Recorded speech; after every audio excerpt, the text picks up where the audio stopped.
Hello YouTube and fellow Minecraftians, and welcome back to another Minecraft video. A special treat today, another interview with a very renowned, very high quality server and team. This is the Articraft server headed by Fornad, the leader of this wondrous project, and this is just amazing, Fornad. So why don't you introduce yourself, tell us what the Articraft server is, and what do you guys aim to do?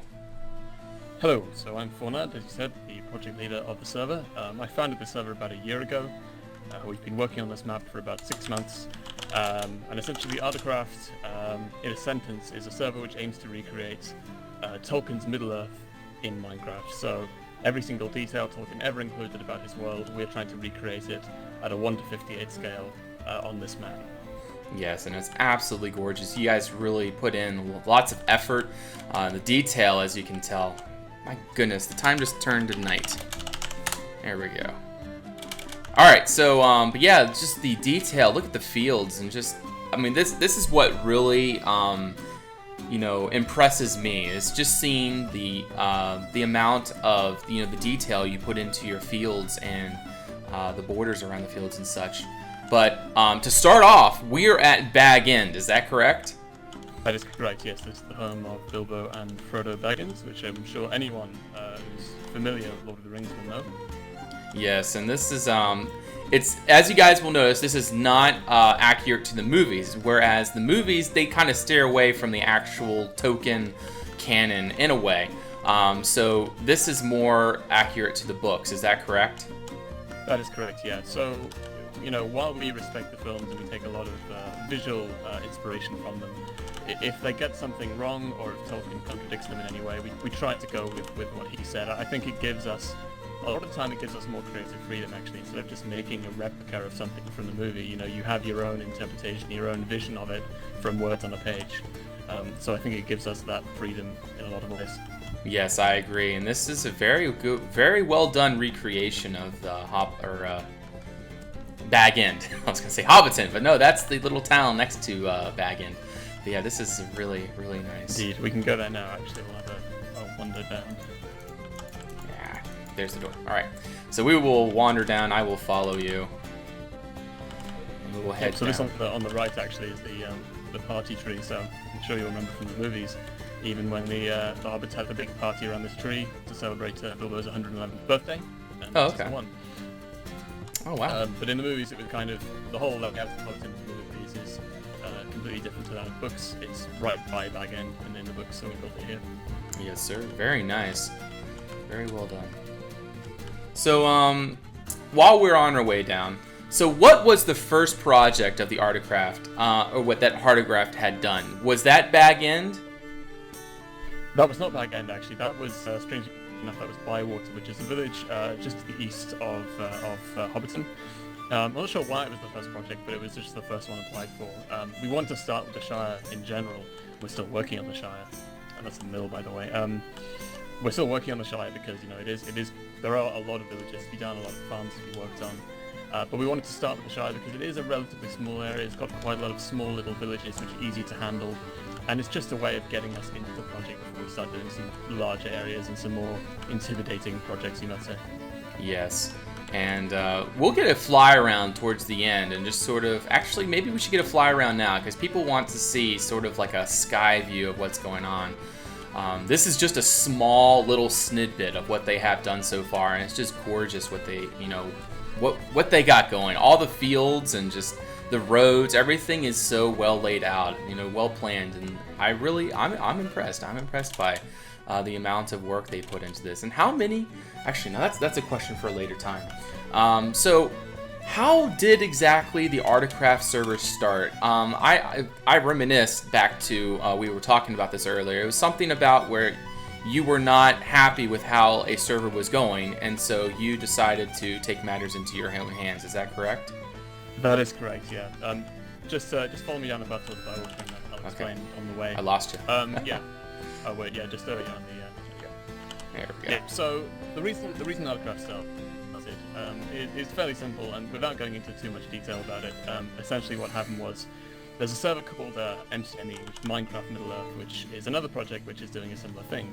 and many of our members are from that server, but unfortunately we had a basic a set of disagreements with the way that server was going about their building, and we decided to start doing our own thing. So our map is larger, we use a different resource pack, we do things in just a different way. We're more focused on the books rather than the movies. And I have every bit of respect for what MCME is doing, but we are trying to achieve a different thing, essentially. Yes, and I agree with that. I mean, just the way you guys are handling this. I've never been on the other server you were speaking of. I honestly don't think I've even heard of it, but I don't think that they quite measure up to what's going on here. No, I mean, it's obviously I can't speak too much to it because I'm obviously biased as the admin of the server, but you know, I just have a certain set of aesthetic taste and a certain set of principles. You know, I believe that if you're recreating someone's world, well, you should stick to what they said about it. But you know, that's just a disagreement, and some people may disagree with that and want to go on MCME. But I think having the option for people is the most important thing. Yes, yeah, definitely. That's definitely true. And I just, we'll get to the custom blocks in a later question. But yeah, this is just. Oh, that was the Green Dragon, by the way. It's quite a famous inn. Okay, so this is the Green Dragon. Okay, so this is that house that was in the movie, but this looks a whole lot different than what it was. Yeah, exactly. Well, the reason we looked at the name, the Green Dragon. Actually, interesting enough, the reason it's got a grassy roof is we thought to ourselves, well, why would they call it the Green Dragon? And so we gave it a sort of grassy roof, and we made it sort of curled around a little bit like a dragon. So it's kind of, you know, interpreted from that single description, because Tolkien didn't describe this in too much, but we took that and turned it into something pretty cool, I think. Yeah, I think you did a very good job. All right, so let's keep moving on to other landmarks. I'm sure there's a lot more beautiful things to check out. Let's get another sky view really quick. I'll just keep following you. You just keep walking. I'll catch up. Cool. I'm just gonna. This is the first project we ever did, actually, by the way. So that's the one I was talking about earlier. Okay, so this is Bywater. Okay, well, very nice. Looks like we got a bunch of houses and different farms and stuff around. Very nice. So this is actually a really interesting question, or actually the answer to this is really interesting. So what process are you doing to construct the map? Like, typically world painters will come through and completely make the whole map first, and then people will come in and build it. Whereas, why don't you tell us your method? Tell us, like, how are you expanding and building this map? So the way we're doing it on here, I'll explain how we do it and I'll explain why we're doing it in this way. The way we're doing it on here is we are loading up individual sections of a much larger world painting map which I'm constructing. So a section at a time, build that section and we move on. And the reason I'm doing it this way is so that I have the maximum amount of time to world paint on the map and make it as good as possible before we even start building on it. So that I'm not kind of rushed along, pressured to finish essentially, so that people can start working on it. And so people can kind of put as much effort into each section as possible without getting distracted by other stuff. Yes. This is the 3 farthing stone, by the way. 3 farthing stone. I don't even know what that means, but it looks cool. It's a stone which marks the boundaries of 3 farthings. Gotcha.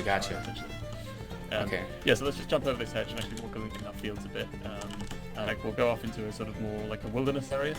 So as well as the fields, you've seen all this, and the fields are kind of very much based on English countryside. That was the inspiration for Tolkien's Shire. But the wilderness as well is something that's very important to us. And Middle-earth, as a place in general, is very much filled with wilderness and forests and mountains and all that sort of stuff. And so it's very important to us to get that right as well. Yes, and I think you did a very good job with the environment. It feels very natural, especially if you place the grass everywhere. But that's mainly, the better foliage mod. Basically, if you miss anything, the better foliage mod fills it in. That's also something that comes with the Articraft mod pack, which we will cover later in this video. But yeah, it's just, a beautiful job of the environment. And just to focus on for a moment, actually, this is a good example. This bit here, this is like a burnt patch of woodland. So this is an area which has been burned, has been cut down by the foresters in the area, and which has been left to regrow. And so we have these custom burnt log blocks. We have these custom fireweed blocks. It's the plant that grows up after fire. And so this kind of botanical, geological realism is extremely important to us in the server. Getting that right is really paramount. Yeah, that's just awesome. I love that. That's great. And you have a tree across the road here. Just the little bits of detail, that's really important. And I do believe, if you guys keep up with this, this will definitely overpower other servers of similar natures. Because this is just, first of all, you're using the Conquest resource pack as a base. And that in itself is a major step forward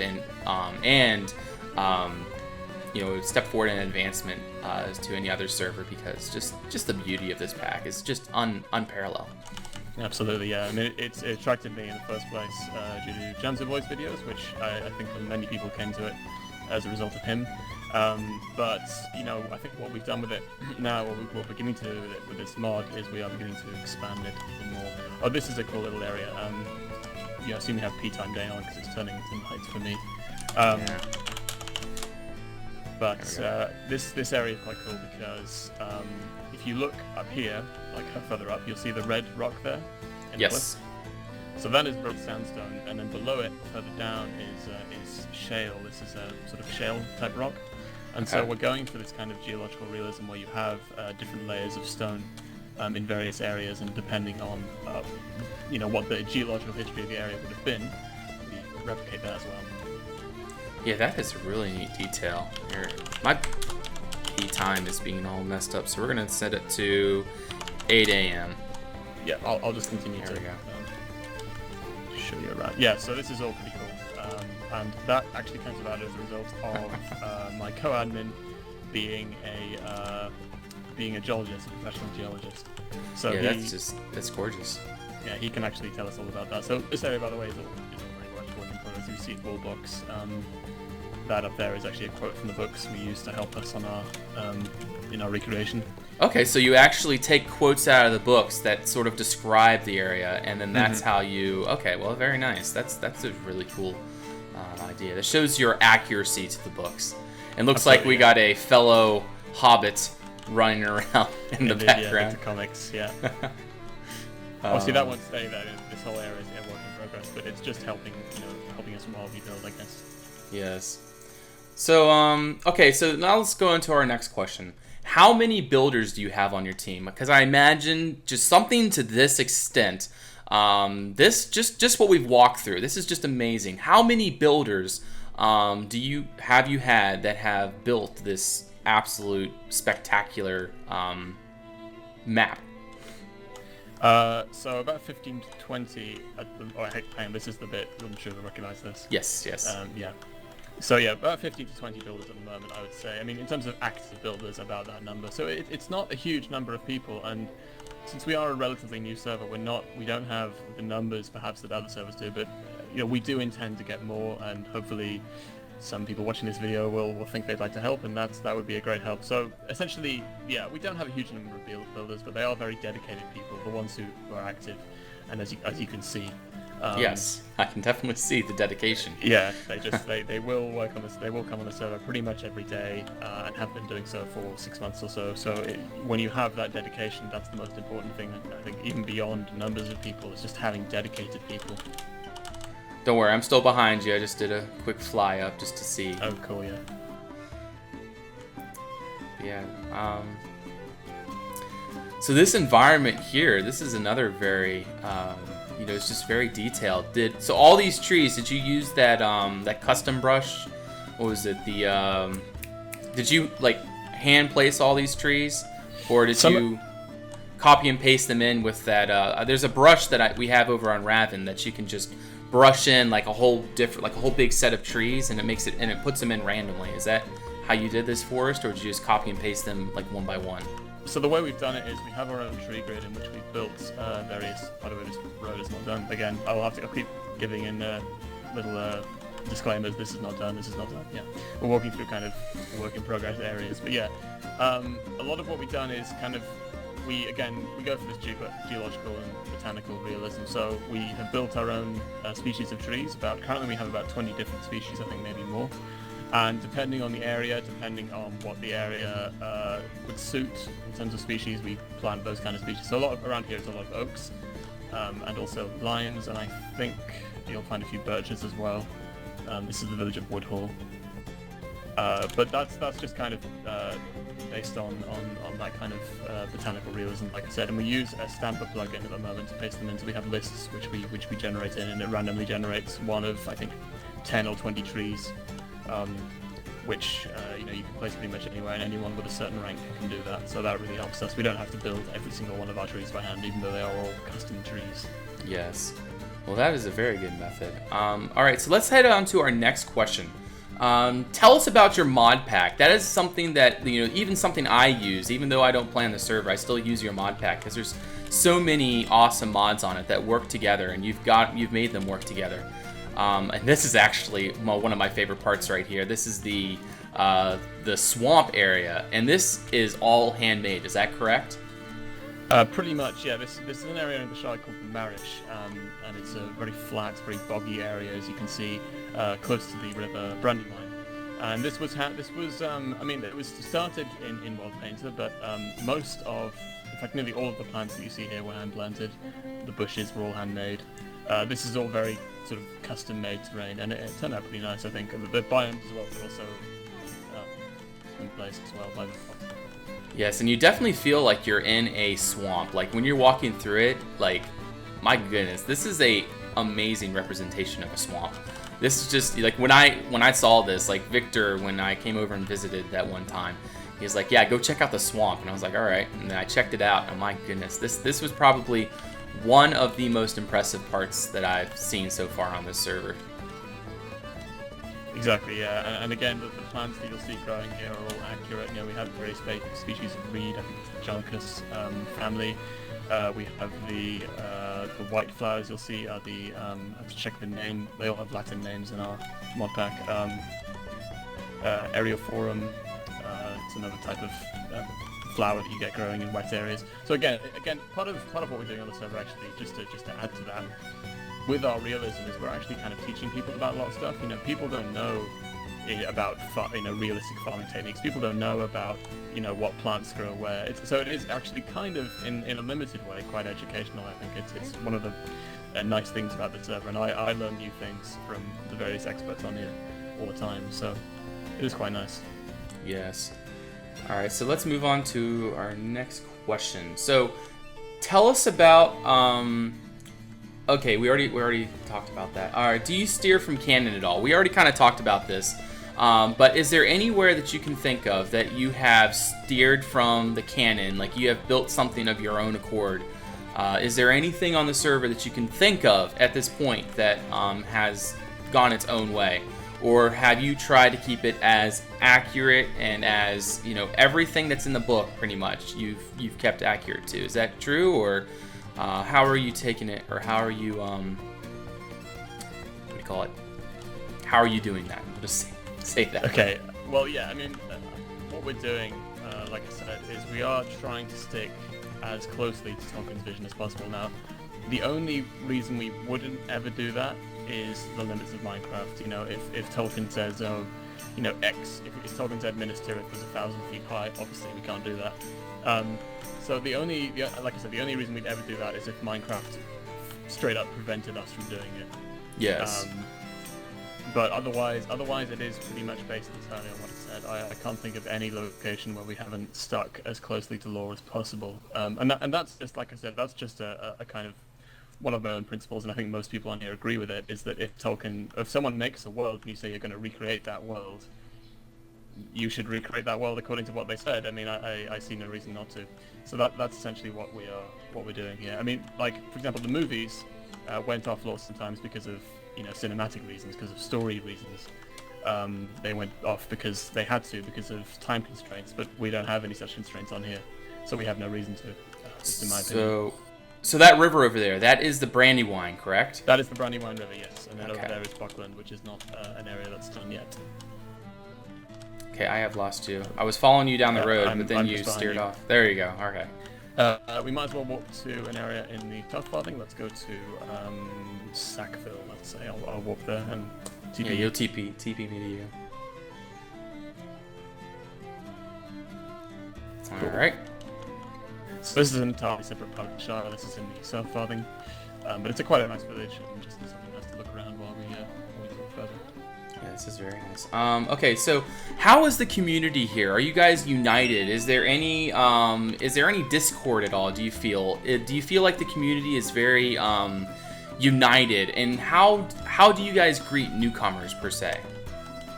Well, yeah, the community is pretty united on most things. We tend to agree on most. We have a shared, like I said, shared value of realism, a shared value of love of Tolkien's works. I think that's what brings us together mostly.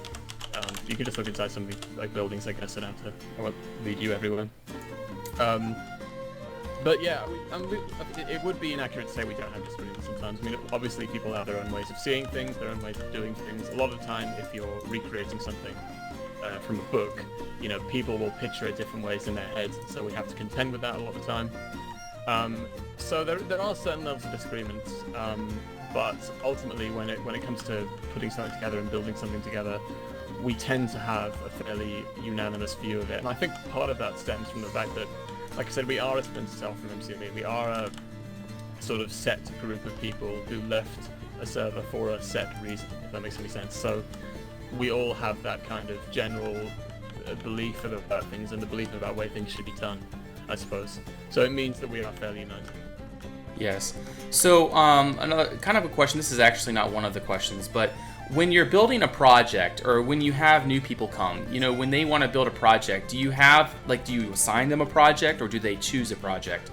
And if they choose a project, like do people always not constantly, but do people oversee it and make sure that it's going the way it's supposed to be?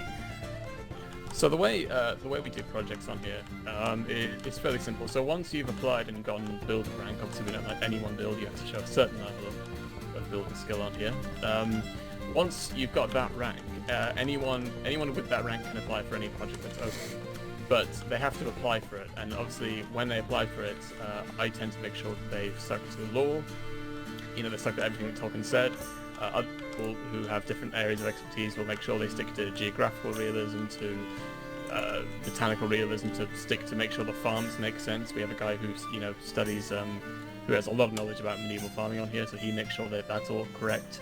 And so essentially when someone applies for a project and gets it, they are the master of that project. You know, I generally tend to have very little say over what happens in that project from that point onwards. As long as I'm happy with the application, that person is free to go on. So, and I've done that. I've tried to emphasize that system on here just because what you get as a result of that system is a system of unique feeling villages, you know, or whatever they're building. You know, someone always has their own touch, always has their own way of seeing things, and so when someone is leading a project and has their own creative vision to put into place, you tend to get a server which is not so uniform and very varied. So it is worth exploring different places to get different feelings, to get different experiences in each place, I suppose.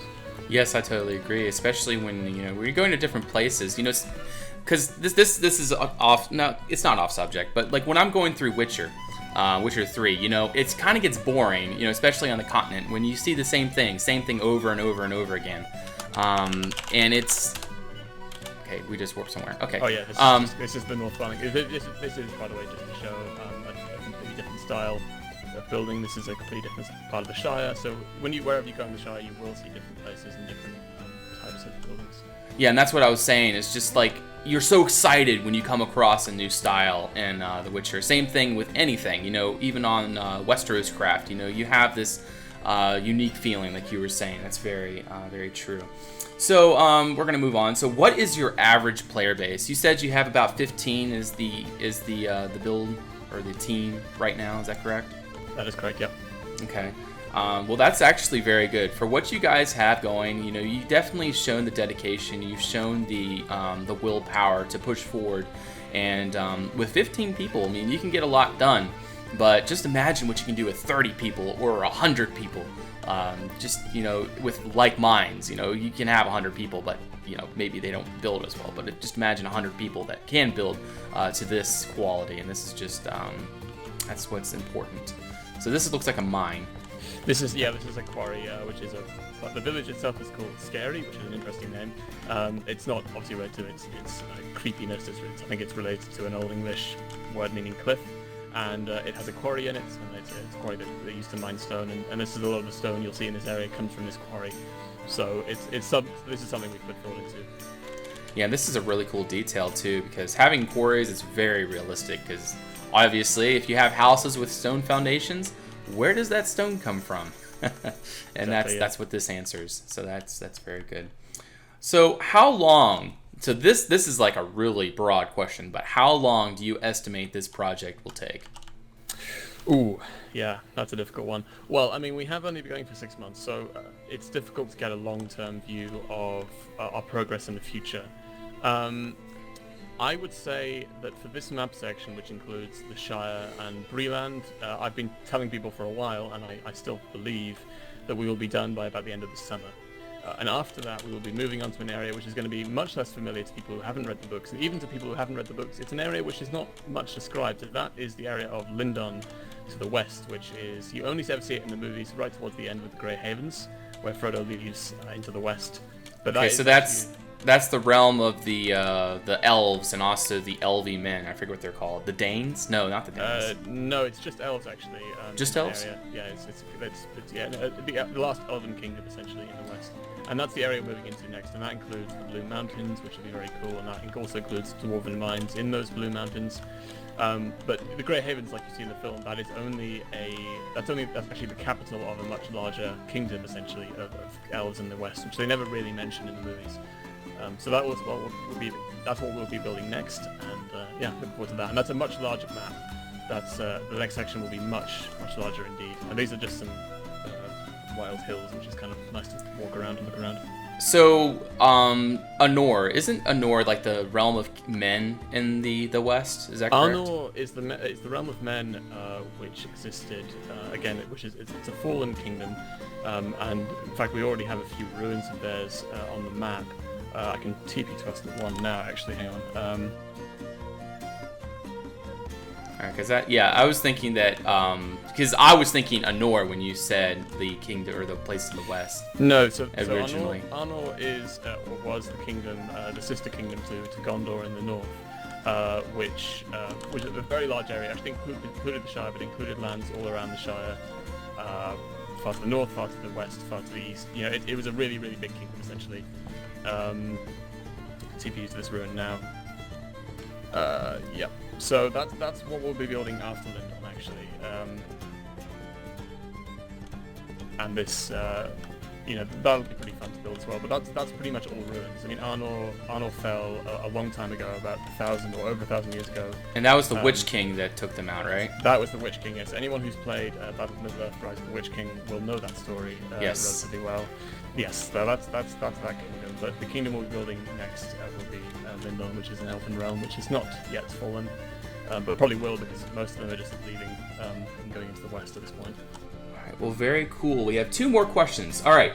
So, do you have goals set, like, or do you have like is it goal set? Like, say, you want to get this done at this time, or is it that you just have the project there and you just want to get it finished whenever it gets finished? I know you said that you want to get the Shire done by the end of this summer. Is that a goal, or is that just a projection that you feel like it's going to be met anyway? That's a projection, so it's difficult. I think it can be dangerous to set goals in that sense, because as soon as you do that, you put pressure on people to finish, and if you put pressure on people to finish, often the end result will be worse than it otherwise would have been. We're in the Bree land at the moment, actually. So Bree is a village of men, which has the Princess Pony in it. You probably remember it from the films. But yes. This is a gigantic. If you follow that up, actually, these wheat fields were all planted by hand. If you can believe, we can't actually place this wheat with world edit. It's 2 blocks high. It's a mod block, and so we had to plant all of this by hand, which took a while. Check out! I love this wheat. If only we could get this in the normal Conquest pack. Like maybe make it into the sugarcane or something. But yeah, this is just, oh my goodness. This is another cool detail. The feel of this. Wheat before the modern age actually was about this tall. They didn't have genetic engineering to make it shorter, so you did have this very tall wheat, and that's just another detail. Wheat in Minecraft is actually just like modern wheat. It's not medieval. And I agree with that. I just wish we could do that, because this is, you can definitely tell this is the realm of men, because the hobbits, they prefer the little tiny fields, as we saw over at the Hobbiton and area around that. But this is a very large field, and that's just, it's awesome. This is a more sort of medieval style field, whereas the ones in Hobbiton and the ones in the Shire are more kind of, they're more sort of modern. They're more based on the fields that Tolkien would have grown up with when he was a child in England. Yes. So that's the reason for the difference. But we can fly into Bree now, the actual town. But back to your question. I mean, essentially, we do try to set projections, and we do try to we do push people into doing projects and into working. Obviously, we have to do that. But we don't say you have to be done by this date, just because that tends to be counterproductive. Yes. And then our last and final question: would you ever be interested in doing collaborations with servers like Westeros-Craft, Team Lyrah, or even Ravend? Is that something that would interest you? That would you think would be helpful for both parties? Before I answer this question, I'm just going to say the massive thing over Bree. That was as a result of Eurovision the other night. We were getting very excited, and I won't even look at that. Didn't clear that out. I saw that earlier, but I'm not going to show the viewers. Okay, so come onto the server if you want to see it. So the thing, the collaboration with Westeros-Craft and all those other servers. Well, we already have to a certain extent. This is the Prancing Pony, by the way. We already have to a certain extent. We do collaborate with Westeros-Craft. Their builders have come over here and built some villages. We've talked to their guys about dev stuff. They help us with our mod pack because they use a mod pack as well. They've been very helpful and have been kind of a bigger server to kind of help support us, especially in the early days. Potentially with Team Lyrah, I've seen your video with them. I haven't otherwise spoken to them, but that would be very cool. I would absolutely love if they came over here and did a project, and Ravand as well. I mean, we are getting closer links with you guys more and more, which is another great thing. I mean, just the more links we have with people, I think the better, just because it makes us stronger as well, and it helps you guys as well. So, yeah. Networking, especially in the Minecraft environment, is a very, very important thing, because you don't know people, then you just kind of become a lonesome dove in a way. Whereas if you network, you have just all this support all around you, and the people that have different skill levels and everything. And that's an awesome thing to have. So, but yeah, this is absolutely amazing for Naj. You guys have done an incredible job. You are doing an incredible job, and I'm excited to see what becomes of this. And there's just so much potential in this. Absolutely, yeah. I mean, I am very much looking forward to seeing what we can produce, because at the moment, the map isn't that big at the moment, but as you said, there is so much potential, and once we start getting into a really, really large and really expansive map, it's going to be, I think, unlike anything else that's been done in Minecraft so far. If you just do like a flyover Bree and look at all the fields and the various buildings, that would be a kind of cool way to end, I guess. But yeah, like we said, it is something which has a huge amount of potential. We have a lot of people who are very passionate about the project, who aren't going to kind of give up on it anytime soon. So ultimately, onwards and upwards, I guess. And the more people, like I've said throughout the video, the more people that help us, the better. It's just a simple sort of equation. The more people who are on here, the more we can get done, the more we can move on to, the bigger and better and more awesome the server will become. So yeah. Yes, I agree. Well, thank you so much for this opportunity to be able to interview you and to show off the server. This is definitely something that I believe that a lot of people would be interested in being a part of. Just the quality level and the idea behind it. You guys are very, you seem very organized and a lot done, especially in 6 months by 15 people. Yes, I would say that this is definitely definitely something to be inspired by, and definitely something to be a part of for those of you that would be interested. By the way, guys, this is just end of the video off. This is Articraft server. This is the Articraft server. Their website is articraft.me. It'll be in the description below. So definitely go check them out. And also, they have a YouTube channel. Go subscribe to them. They'll produce some content and definitely be something to watch. Just to promote their server and help them out, because this is something that I feel that will definitely and most certainly become something huge in the future. And if you want to be part of that, definitely you can come over here and be a part of it. So Fornad, do you have anything you want to say to end off the video? Yeah, just to say that, yeah, thank you very much for coming on here. It's a huge pleasure to have you on, and I hope to see some of your subscribers coming on in the future. Alrighty. Well, thank you so much, Fornad. And for all of you that are watching, thank you so much for watching. And if you like the video, please like, thumbs up. And if you guys want to see more, please subscribe. And until next time, bye-bye.